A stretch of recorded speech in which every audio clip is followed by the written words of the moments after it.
on just a second. Why are these water department employees in such a hurry to get away? And how can they possibly make it back to the Crown filtration plant if this guy takes their wheels? You didn't drive that water truck in here. How come you're driving it out? This isn't a story about men behaving badly in a single afternoon. Welcome to Golden Key Golf. This is a tale of drinking on the job while you pay their salaries. Their actions are an embarrassment to me, an embarrassment to the other 1,100 hardworking employees in the Division of Water. Our logger-loving lads should have been spending their afternoons on a water pipe repair job like this one. But this is where the I-Team found them on several afternoons beginning back in September. It was about 2:45 when the crew pulled into the parking lot of Buffalo Wild Wings on Center Ridge Road. According to their duty log, that's almost 2 hours before their shift is supposed to end. And they've already had lunch. Once inside, water pipe repairman Ed Barrow and foreman Jeff Clay order a couple of tall ones. Barrow, who makes about $17 an hour, wastes no time downing his first beer, while Clay, who brings in about $19 an hour, works to improve his personal best on the Golden Tee video game. Beats driving a truck, and boy do you work up a thirst.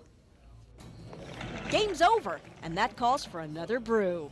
In fact, make it around. All good things must come to an end, and that means this workday is over. By the way, the guy finishing off the beer isn't just the foreman, he's the driver. Then they should have picked up another job. It wasn't time to knock off and go into a saloon or a restaurant and finish the day off. New day, new week, same bar, same truck. Inside, we find our repairman quenching his thirst, even though his duty log says he's working a job in Rocky River. We have no idea what time these guys got here, but their timesheets say their lunch break began at 1 o'clock. We saw them leaving the bar just before 3:30 with food. And are you ready for this? The group was scheduled to work a double shift on this day. By the time they got around to eating their to-go orders, they were being paid time and a half to enjoy them. Next day, it's the same song, second verse. More city workers drinking on the clock. There's even a new face we haven't seen before. And don't forget, you're paying their salaries. Almost time to head back to the plant. 3 cheers for the new guy. He's buying the last round. A week later, it's still Miller time, and our city workers are downing beers on the clock. We've counted 3 and 20 minutes for this guy. His foreman, who's also the driver, empties his glass before they all hit the road. Playing hooky isn't always about booze and bars. Today it's about Danish. And to give you an idea of how far out of their way the crew went to get it, we made you a map. The job site is just a couple of minutes east of the Detroit Road plant where they work, but the guys head west for a 15-minute road trip to a Bay Village bakery where they take time to read the paper and enjoy their morning snacks. There's also a stop for juice before heading towards the job site. The guys finally begin their day an hour and a half after they first clocked in. Lorrie Taylor, Fox 8 News. Just a hard day at work? No. When the I-Team arrived, nobody wanted to talk.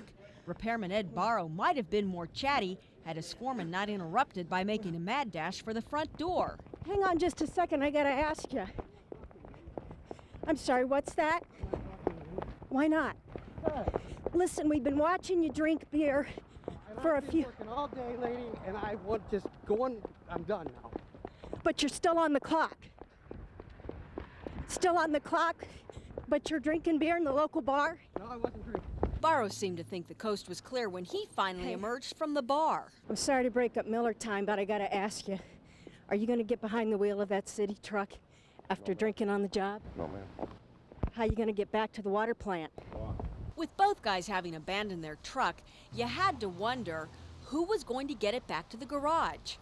15 minutes later, we had our answer when this guy showed up with keys in hand. How do you expect your workers to get back to the water plant if you're taking their truck?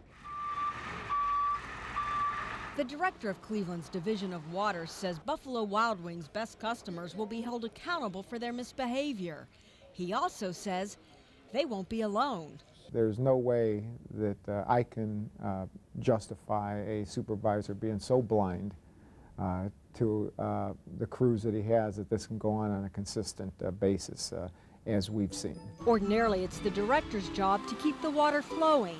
Now he's working to turn off the tap.